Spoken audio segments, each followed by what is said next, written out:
All right. So this next video is going to talk all about the homework and some of the daily prep stuff for this class. So first, homework in this class is going to be online through a service called WebWork. This is a very good service for doing online math homework. It's been around for a long time, and people have been using it, and it really is quite good. You'll be getting an email soon about how to sign up and how to log in through WebWork. It's not very hard. You're going to use your typical UMW login. And you can set your own password and all that good stuff. So the beauty of WebWork is you're allowed multiple attempts. You're not going to have an infinite number of attempts, but a large number, I think 15 for each problem. And you get immediate feedback as to whether or not you did it right. If you hand me in homework, I might get it back to you the next class day, but that's still a good 24 hours before you figure out if you did it right. Also, this allows me to assign you a few more homework problems so you can practice a little bit more. All right. All the problems for a particular test are going to be due just before that test. So all in one big lump sum. So what that means is you can work at your own pace. Honestly, all the problems are already up there, so you can work on any problems you want. But it allows you to work at your own pace. I suggest working as we go through the particular sections, not waiting until just before the test. For obvious reasons, you're going to forget stuff. You're not going to have time to study for the test. All of this stuff. All right. At the end of the semester, I'm going to take whatever your WebWork average is and add 2.5% right onto the top of it. This is because there are some finicky bits about WebWork. That means some of the problems you might just get wrong just because you didn't put in the exact right number of digits. Or some things you just might not have gotten to one of the problems, but you fully understood everything. So I slap on 2.5% onto the top of your average. But the thing about answering problems online is the answer does have to be absolutely perfect. This might mean that you might need to put a few more decimal places than you think you need to put. Or you might need to put parentheses around a particular answer.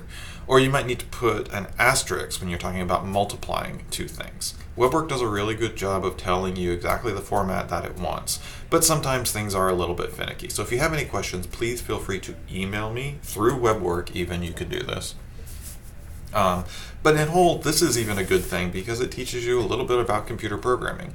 And computer programming is a very useful skill in any STEM job.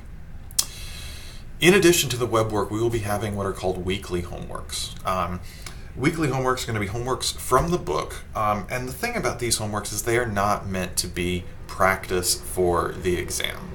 The web work is meant to be practice for the exam. You're practicing the topics that we've learned in class. If you can do those topics, you should be able to do the exam well. It works very much like you expect homework to work. The weekly homeworks, however, are meant to sort of expand beyond what we learn in class. To kind of take what we learn in class and use it in just one step further type of way. So it's going to be harder than what you will see on the exam. But what I'm trying to do here is really extend your conceptual knowledge or show you how you can take what we've learned in class and use it in a real-world application. All right? So you'll be having roughly one of these a week, maybe a little less frequently. It'll just kind of depend on how the semester goes. But these are really good questions for developing your understanding of the material and really what is going on underneath the hood of this material. These problems are going to be written up, not done online, and just submitted in class. All right, and finally, the daily preps. As I said before, these are very, very important, and you must do the daily preps. It's going to be part of your grade. You're going to turn in these daily preps the class period that they're due. Probably we're going to have them due twice a week, but it depends on how we go through the material. There's going to be one for each section of the textbook that we go over. Each daily prep is going to ask you to read the section of the textbook, sometimes the entire section, sometimes only part of it. Some of them are going to ask you to watch some short videos. None of these videos are longer than 10 minutes, except for just a couple. Most of them are around 7 or 8 minutes max. Some are 5 or 6 minutes. These are not long videos, but they help you see some examples and see some of the ideas with someone actually working them out. In addition, you'll be asked to answer some questions. Each section has a preview activity. This is an activity where you are meant to sort of see the material and work through the material, not necessarily get it right, but work through the material to the point of being able to generate questions that you can then ask in class. There'll be a few more questions, just kind of seeing if you've really read the material and seeing if you understand it. If you don't understand the material before class, that is fine.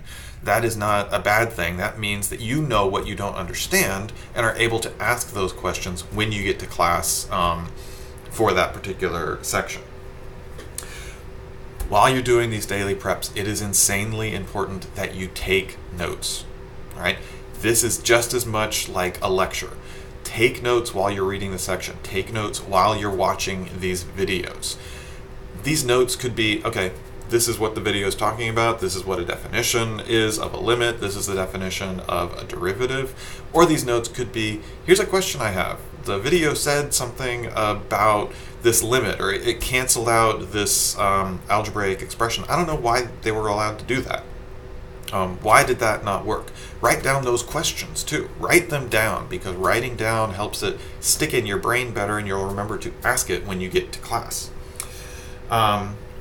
For these daily preps, you should not spend more than 60 minutes. The first couple, I'm going to tell you to spend 75 minutes, but you should not spend more than 60 minutes of diligent work on these daily preps. If you get to 60 minutes and you've actually worked diligently for 60 minutes, but you're not done yet, then you should stop. You should write down that you worked for 60 minutes and then turn in what you got. As far as the grading goes, you're either going to get 100% or a 0% for each daily prep, but I grade not on correctness, but on completion. I just want to know that you actually did read the section, that you actually did try the preview activity, that you completed it, that you worked hard for 60 minutes. Each one of these is going to ask for 3 things that you learned, or 3 questions that you have, or some combination thereof. Even if you don't finish the entire thing within the 60 minutes, you must write down those things. You must write down 3 things that you learned or 3 questions that you had from the daily prep. All right? It's just very, very important that you do these daily preparations. If you do not, you're not going to be prepared for the class. You're going to get lost. You're going to get behind very, very quickly if you don't do these daily preps. Not to mention that it's a portion of your grade, and so you have to do them in order to really get a decent grade, the grade that you want within this class. All right, so please, please do each one of the daily preps that's assigned.